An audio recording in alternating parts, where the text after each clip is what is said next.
Hey guys, Brad here. Before we start the show, I want to encourage you all to subscribe to the Millennial Mastermind podcast on Apple Podcasts or your favorite podcasting app. It's a great way to make sure that you never miss one of our most recent interviews. And while you're there, please leave a rating or review. It really helps others to find the show. Thanks.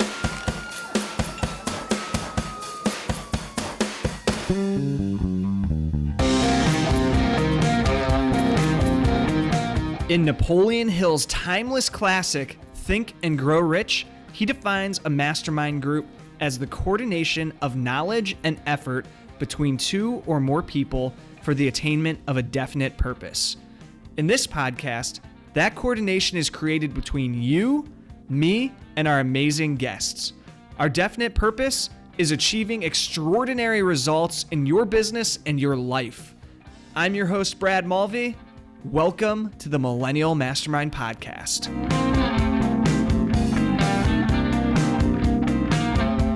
What is up, guys? Welcome back to the Millennial Mastermind Podcast. I'm joined by a guest today who, if you look at his bio, you'll see speaker, financial planner, best-selling author, coach, and entrepreneur. I think that we're starting to dabble into serial entrepreneur. I don't know how many companies it takes to get into that. But we're talking today with Jason Smith, who has founded 4 different companies and is currently the CEO or chairman of all 4 of those. Under that umbrella falls the JL Smith Group, Clarity to Prosperity, C2P Advisory Group, and Prosperity Capital Advisors. Today we're sitting in Jason's office that has Clarity to Prosperity on the front door. And we will probably talk a little bit about what this company does, because long behold, one of the things that you guys do within your platform is host mastermind groups, which anybody who listens to this show knows is something that I'm interested in. But you've accomplished massive things, and I know that you have even bigger goals. So I'm really excited to dive in this conversation. And just going back a little bit before we do dive in, I think our story of how we met was kind of interesting. In New York for a quick ski weekend around New Year's Eve, and we're sitting around in the lodge having a beer around the fire, and this gentleman sits down across from us with his daughter, and somebody in our group starts talking with them.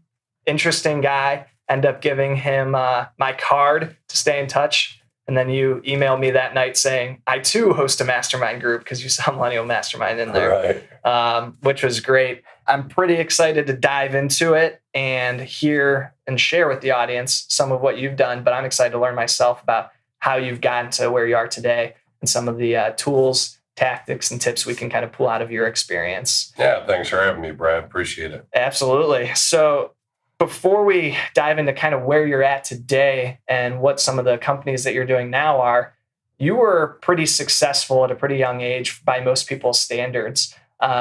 Would you mind going back to that stage in your life, kind of how you kicked off your career, and then get a little bit into what happened when you were 29 that changed your perspective on things? Sure. Yeah. I was a basketball player, and I had some basketball scholarships, and I blew my ankle out and lost those scholarships. And it really, I guess it soured me on college as a whole. So I ended up still, I think I went to college for 2 weeks. Yeah. I don't know if I even made it the second week. I'm trying to remember. So the fast track. Yeah, it was because I was just, I don't know. I had this dream of going to the NBA, like ridiculous, but, it was just like all came crashing down when, I knew my basketball career was kind of over. So then at that point, I was always very interested in, my dad was in the insurance business, but I was more interested in the investment side. But I figured, they're somewhat related, financial services. And so I ended up going to work for my dad. And so he owned an insurance agency.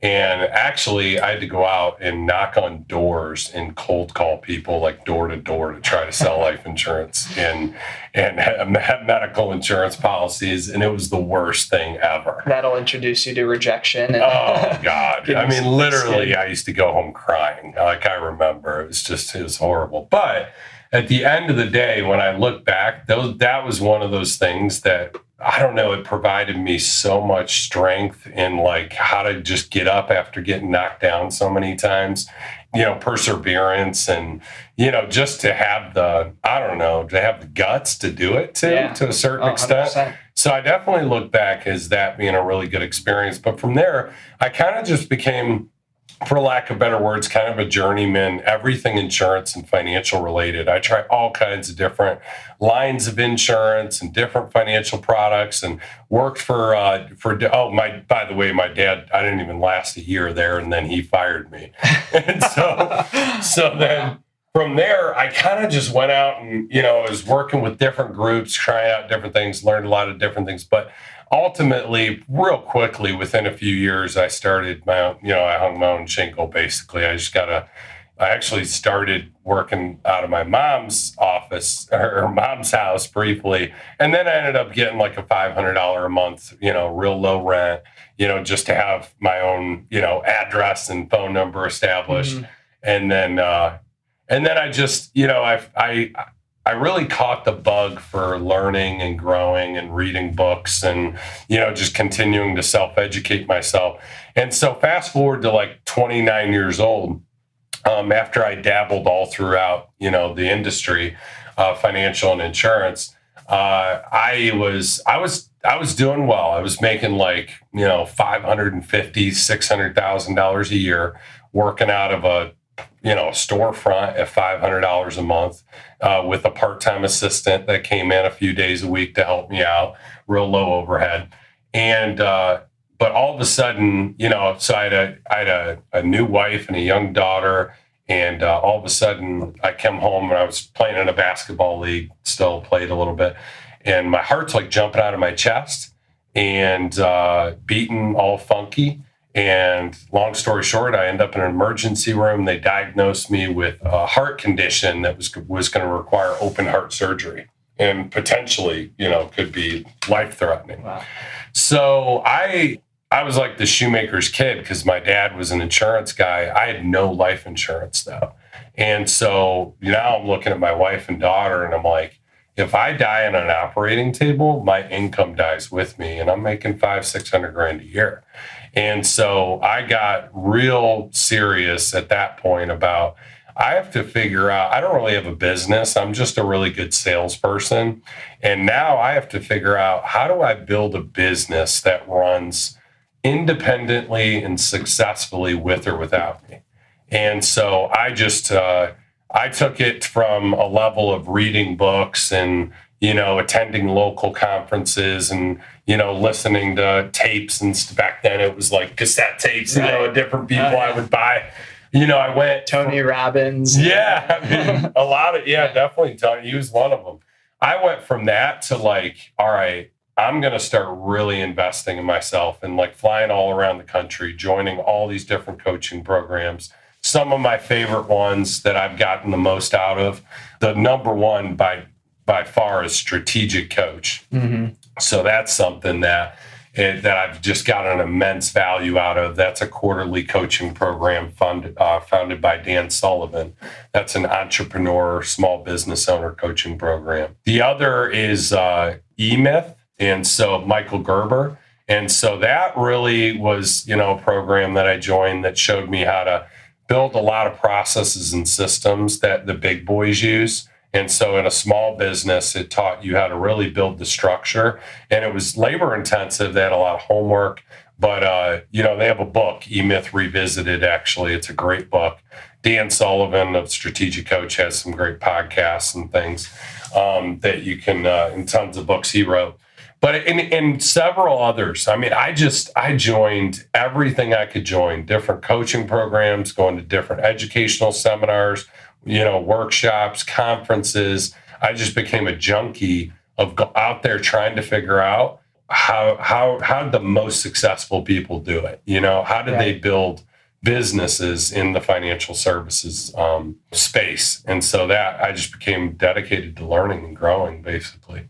So when you started investing in yourself and going to some of those different conferences and going through those different programs, kind of what was the impact? Like how, I guess, or a better question would be like, what was the timeline there when you really started to notice change and started to learn from those things, that like actual tactics that helped you take your business to the next level? Yeah, I mean, it was, it was pretty quick because, nothing will motivate you like death, so, the prospect of death. So, I mean, I really jumped on things quickly, and I also studied leadership a lot. And my favorite author on leadership is Patrick Kelly. He's written The Advantage and The 5 Dysfunctions of a CEO, or Dysfunctions of a Team, and a number of different books on leadership. And that helped quite a bit. But what I somehow was able to do, first of all, I was already successful, right? Because I was making a lot of money for a 29-year-old. Oh, absolutely. But I was able to then start documenting systems and processes around everything I did. And then I was meeting other rock stars in the industry. I'd fly out to I'd make friends with them, and I'd ask, hey, can I come out to your office and visit with you, go to dinner with them, spend a day in their office. And I just became a sponge learning similar to probably what you're doing on a lot of these podcasts, but of documenting everything they did, what authors they followed, what programs they joined, what systems that they were running to have success in their business. And I learned of a unique ability I have of, creating systems and processes in a simplified kind of way. So I started focusing on that. And what I found started happening is I started becoming a magnet for other, leaders and other very successful advisors, because I would document all the stuff they were doing to learn in my business, but then I would share with them the stuff that I had documented that I was doing, or that other advisors that I learned from that I built out. And so, as that happened, we kind of started our own little mastermind group, and this is about 8 years ago. So I'm 42. So, you figure that was when I was about 36. So that period of from like 29 to 36 was where, I continued to experience growth financially, but I really was reinvesting all the money I was making into documenting processes and systems and into building my own intellectual capital. Because at the end of the day, if you were to be stripped naked, I mean, today, if someone took every dollar away from me completely, and one of the reasons I'm a risk taker and I am an entrepreneur is because I have the confidence in what I'm saying right now, is the fact that, if you took all my assets away, if you took my businesses away, you took all the monies in the banks and investments and everything else, all my possessions, and you literally dropped me naked in the middle of the streets and I had nothing else, I could rebuild my entire wealth. I'm confident in no time at all. Mm-hmm. And the reason I'm so confident is because, intellectual capital is an investment that people can never take away. Right. So when you invest in yourself and you invest in giving yourself those abilities, those experience, that wisdom, that knowledge, no one can ever take that away. So I took that path from 29 to 36 years old, especially. And as I was doing it, I was just a madman of building processes and systems, to where I even got to the point, now today, I mean, I have a huge team of instructional designers that literally document, when we run into good ideas, we run it through a whole innovation incubator process. We track all the results. We test it demographically around the country. We make sure it works. Because some stuff, you just literally have a rock star. You have somebody that it's not duplicatable, it's not scalable, it's not repeatable. You can't build a process around it. You just have Elvis, right? I mean, you can't recreate that. Yeah. But there's a lot of stuff, if you just do a good job of following the system and documenting it and doing it exactly like that other person did it, you can recreate that success. So you mentioned a lot about systems and processes. And then as you got into where that's gotten to today, super impressive. super overwhelming for somebody who's starting, because that sounds so far ahead. Yeah. Kind of what did that look like in the beginning? How did you start implementing systems and processes in more basic ways that started, snowballing into bigger and bigger opportunities? I mean, really what I did is something similar to what you're doing right now. I was just constantly looking for talented people that, were steps ahead of me, whether they were older or more experienced or whatever it was. They had already done the things I wanted to do, right? And so I would interview them, and then it would really just be me kind of documenting it in my own notes. Sure. And then ultimately just learning about how to create steps and then create the, kind of systems behind each step, and trying to keep it simple. Because one of the things I made the mistake of early on is I made it too confusing and too complicated. But, at the end of the day, just trying to keep it really simple and constantly testing and experimenting. I mean, in order to be a successful entrepreneur, there has to be constant experimentation, testing, documentation, and it's, of the results. So, I mean, that was the other thing is, I mean, I've spent millions of dollars through the years on stuff that didn't work. I mean, if you continue to put yourself out there, I don't know. I mean, that was part of it. So I'm sure that a lot of that learning of systems came from reading and some of those resources, but you mentioned going out, interviewing these people, eventually founding a mastermind group. So what role has relationships been in your success in terms of, that could be mentors, that could be mastermind groups, that could be peer groups, whatever? What importance have those had for your success? Yeah, I mean, it's definitely been huge. And most of them I've bought access into, right? Sure. Again, it's just like investing in yourself. So, I mean, I can't even, that's who, you've probably heard the saying, you're most like the 5 people that you spend the most time with or around. Absolutely. Sometimes you don't have control. You can't get in front of the people that you want to be, you want to spend the most time with. So how do you do it? You listen to their podcasts, you read their books, you join their mastermind group, you join their programs. And so all of a sudden you're surrounding yourself in that same kind of way with those people that you want to be most like.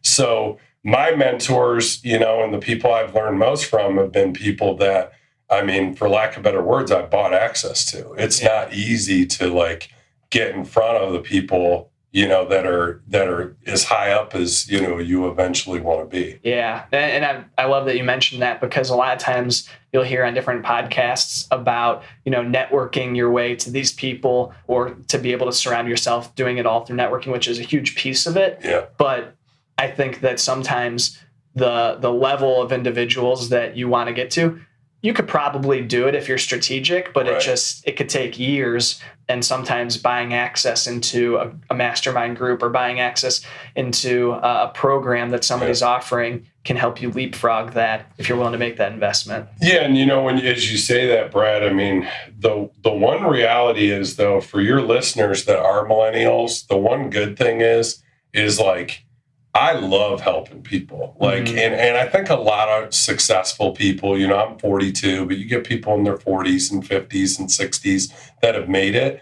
I love the idea of giving back to somebody in their, in their 20s, that wants to be there and showing them how to do it.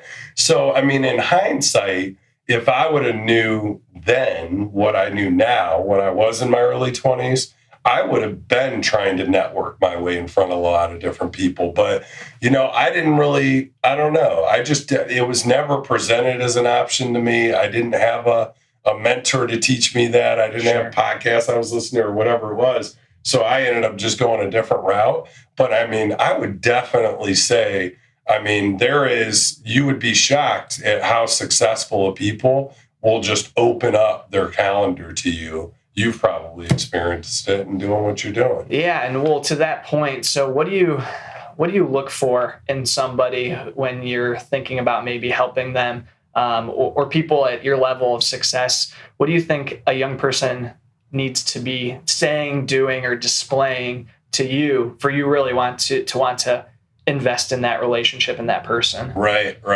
I mean, I just look at this time that you and I are spending together, right? I have no skin in the game in regards to how I can benefit from this. But when I met you, it was like you looked me directly in the eye. You had a lot of confidence.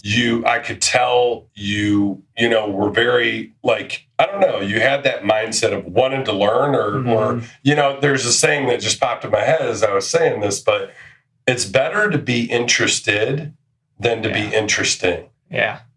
And too many people try to be interesting themselves when really, if you just show genuine desire or interest in someone else, you make them feel like so special, for lack of better words, that it's like you want to help them out. Yeah. And I think that was part of what I saw in you is you were genuinely interested.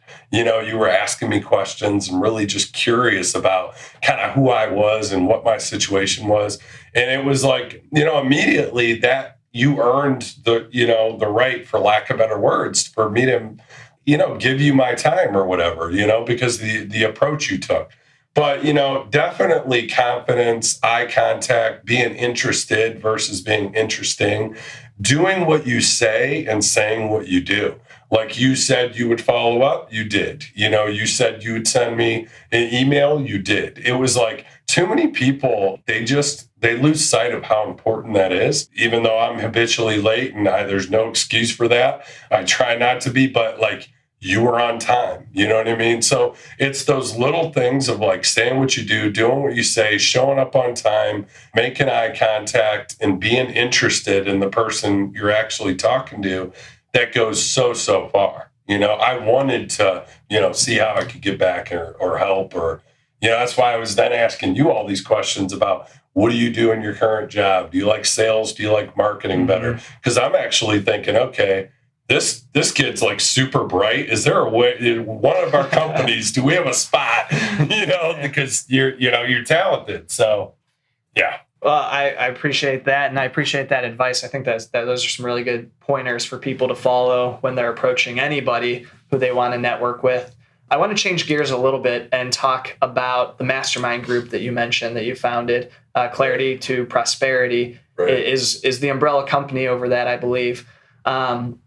What was, once you mentioned that there were these different individuals who started coming to you were sharing what you learned, they were sharing what they've learned over the years, right, and it kind of became this natural thing. What were the benefits that you saw of formalizing that into a group versus just having these one-off interactions with individuals? Yeah, no, it's, it was unbelievable because I look at, going back to the story I told when I was 29 years old, right, and diagnosed with that heart condition, I had to figure out of how to build a business that would run successfully with or without me. So the J.L. Smith Group is my individual financial planning practice, the one that I was making $500,000-$600,000 a year out of. Well, now I make $500,000-$600,000 a year out of that practice, and I don't show up. I don't have to work there anymore. And so I was able to do that, over a period of about, 10 years it took me, but I was able to do that. How was I able to do that? It was all these people in the mastermind group that were all sharing best practices and what they were doing, marketing and sales and operations and hiring and leadership and practice management, all these different things that I was able to mine all that data, all that wisdom, all that intellectual capital out of all these people's heads by doing it in a very structured, format. So it started out very unstructured, but then about 7 years ago I'm like, all right, we're going to hold a mastermind collegium, right? And so it's a cool word. I know, I love that word too. I stole it from somebody, I can't remember. It was a group of attorneys. They did something collegium. So I'm like, I love mastermind, I love collegium. Let's put them together, and that's what we're going to call the event. So we did our first mastermind collegium, and all I did is I pulled all the brightest people I could commit to show up to the event. And I did similar to TED Talks, where they did 15-minute talks. Mm-hmm. We did a round table where I took the best aha moments or ideas that I found from the group of people, and I gave them each 12 minutes to share their best ideas. And so, it was like in a group format, and then you'd switch tables. The presenter would switch tables and, whatever. So it was like rapid fire idea sharing, TED Talk, panel discussions where I interviewed a group of panelists that were all around a certain topic and have each of them give their own spin of why they did what they did. We'd bring a keynote speaker in too. And at first it was like we'd get them to come for free, by, just talking to them and getting them to donate time. But it was very low cost, but it was like I organized it into panel discussions, breakout sessions where you just all got in a group and had a conversation, and we had facilitators, top 5 roundtables, spotlight, TED Talks. But it was, it was very low, low cost, like at a little hotel. And sure. But it just kept growing and growing. And now the one we just had, we had over 200 people. How many people were at the first one? First one, I think 12. Yeah. And what was the time from then till now?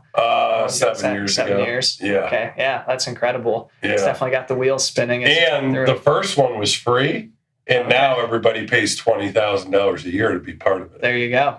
Right. That's amazing. Yeah. So how else has that? Obviously, that event has scaled. How else has that business scaled in terms of? Because I know that last time we got together, you mentioned there's other assets or aspects to that now. Yeah, I mean, what we are at Clarity to Prosperity is we are a process development, training, and coaching company. And we do semi-annual mastermind collegiums where we mine all the best ideas and data out of all the people attending. Then we sick our team of instructional designers on those best ideas and build it out into processes and systems that then goes on to an online university e-learning module that's all step-by-step with videos, audios, checklists, letter templates, flow charts, graphs, calculators, everything you could think of to implement those different programs or those different ideas that the subject matter experts that shared, at the collegium. And then we built a mentoring portal where all the different subject matter experts that share their best ideas make themselves available for 30-minute one-on-one mentoring calls. And so you can log into the mentoring portal. You can pick a subject matter expert on a different program or topic or process that you want to connect with. You take the online e-learning course, and then you can connect with the mentor to do a mentoring call, and we compensate them obviously for that, the mentors. Right. So what of those of that suite of products came first out after the mastermind? The first thing was like the idea of the mastermind, group and get together, the collegium.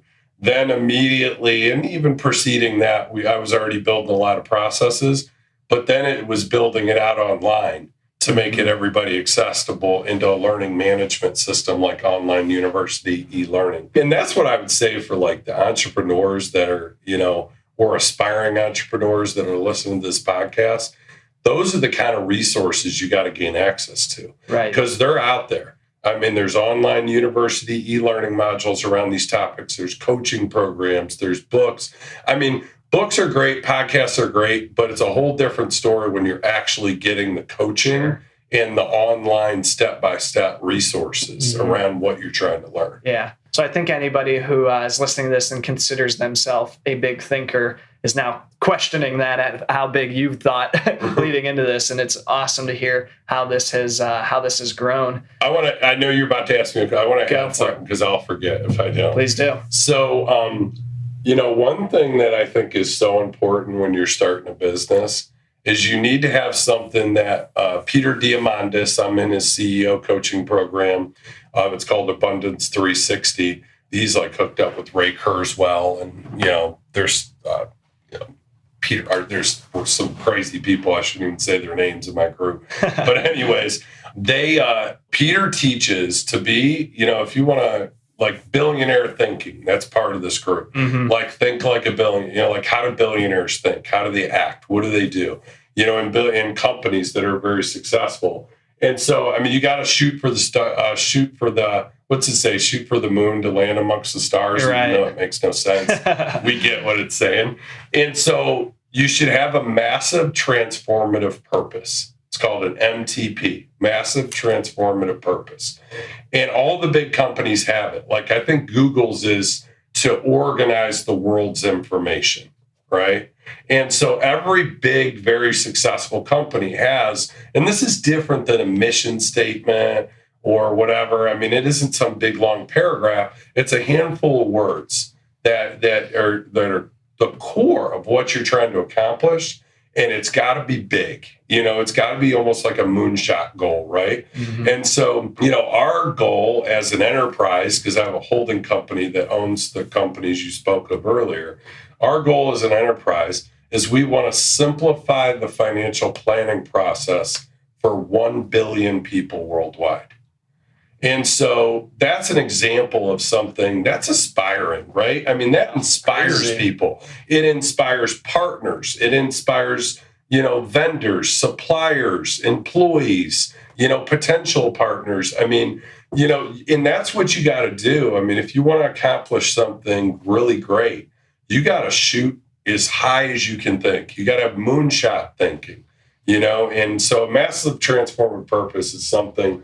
Even when you're first starting out and you're at ground zero and you're your only employee, I mean, if you're starting out a business, you really want to put some thought into that. And it's got to be something that inspires you, right? Mm-hmm. I mean, it's got to be to your core you get so excited about that it makes you want to do great things. Well, you may have answered it right there, but so do you recommend that individuals have that at an individual level, not necessarily at that company enterprise level, but something they themselves, this MTP that they're shooting at? No doubt about it. But I mean, I think that ultimately, if you're going to be the leader of the organization, right? We were talking before we started kind of about like, there's a path of working your way up the corporate ladder to eventually one day be a CEO, or you know what? You can be your own CEO tomorrow, right? You start your own business, being an entrepreneur, right?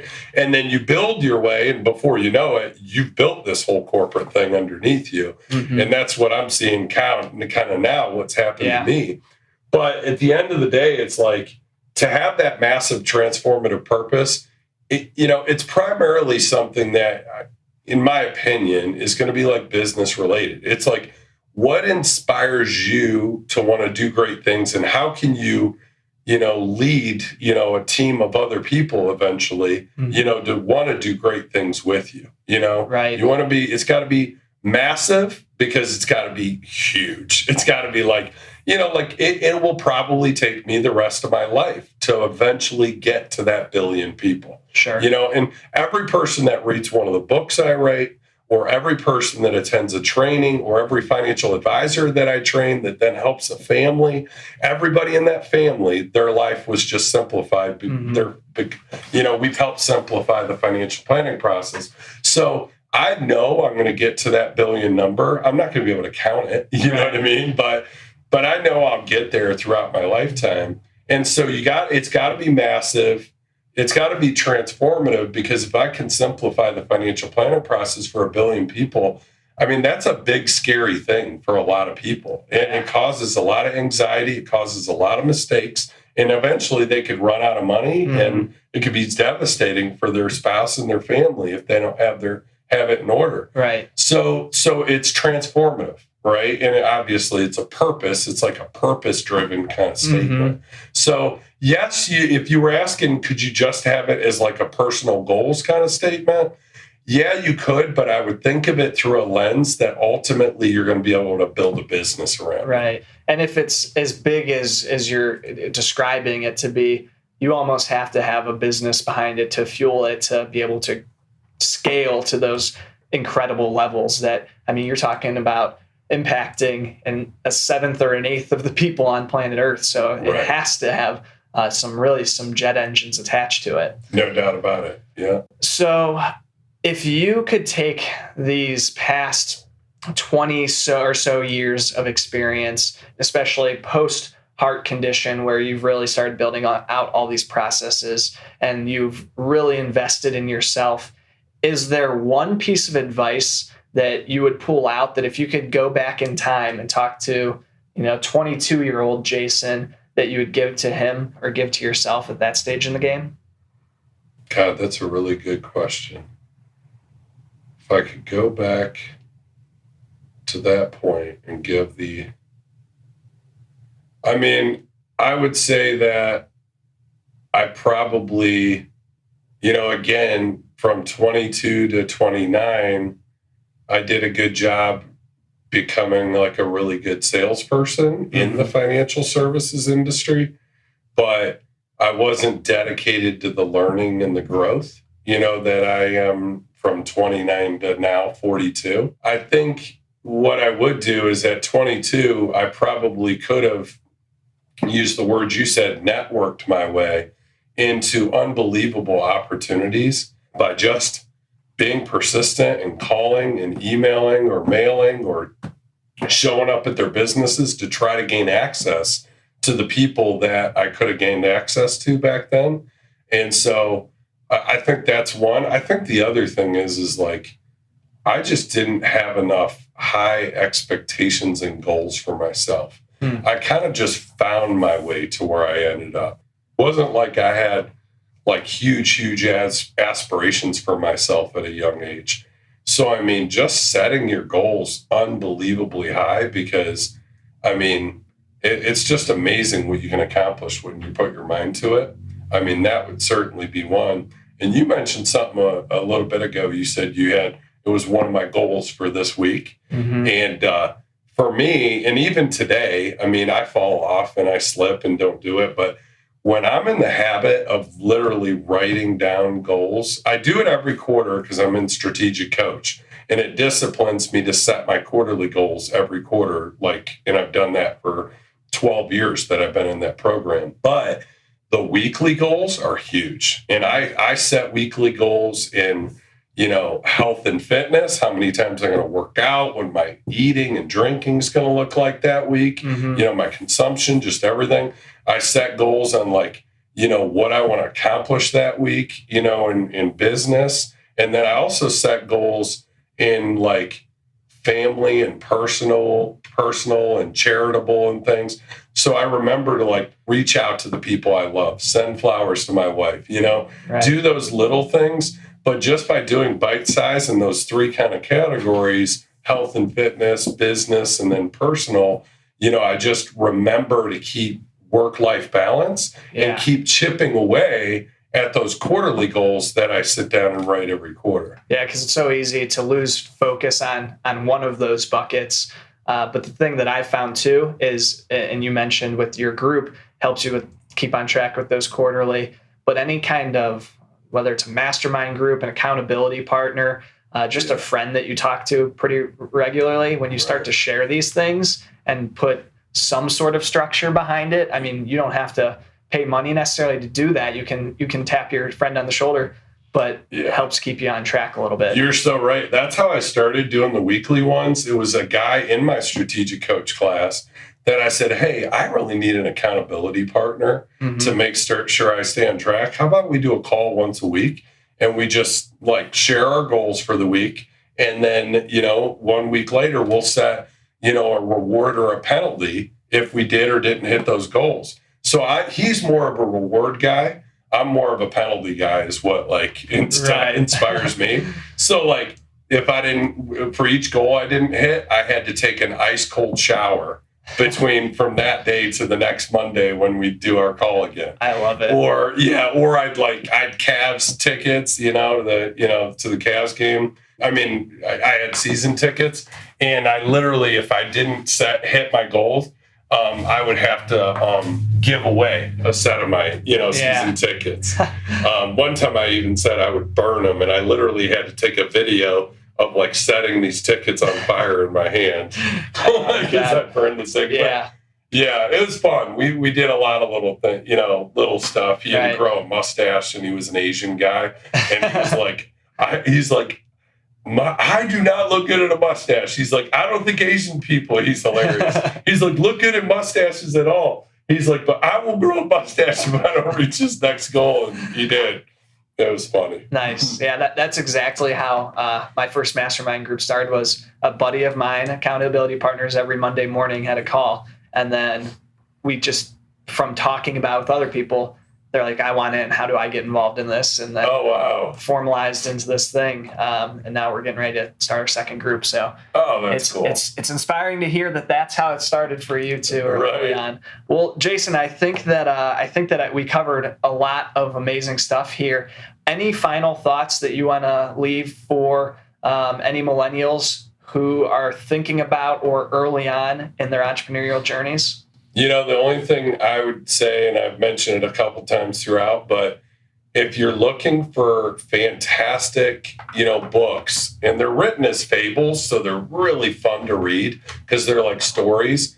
Read all of Patrick Lencioni's books. They're amazing on leadership and kind of management. But you'll learn so much, and you'll be a magnet to attract good employees as you grow in your journey and want to bring on employees and partners. Just the way to operate, as a leader and a manager.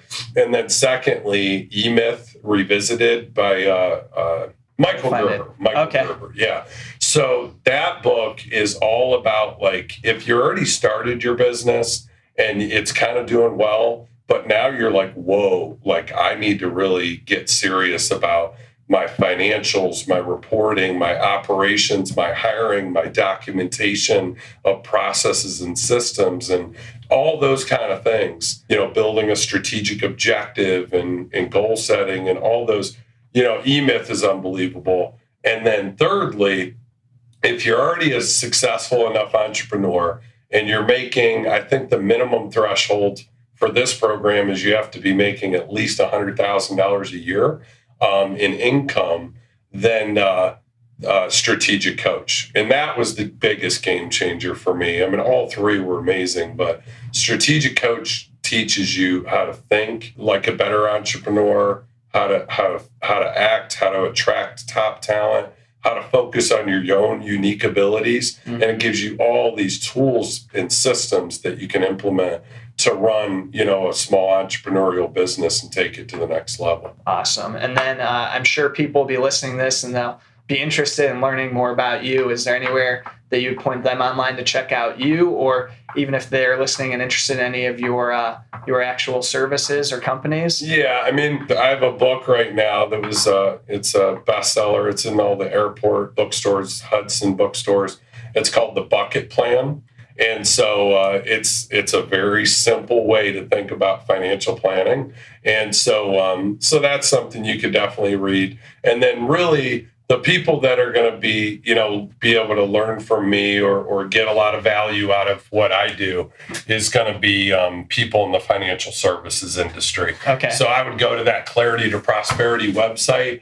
And you know what? If you're an entrepreneur and interested in learning more, definitely call me and I'll get on the phone with you and I'll help steer you in the right direction, because we have offices all around the country that are running, that are part of our mastermind group. Amazing. Yeah. Awesome. Well, thank you. Really appreciate the time, Jason. This was a sweet conversation and I'm looking forward to hearing the response to it, because I know people are going to be inspired. Yeah. Thanks, Brad.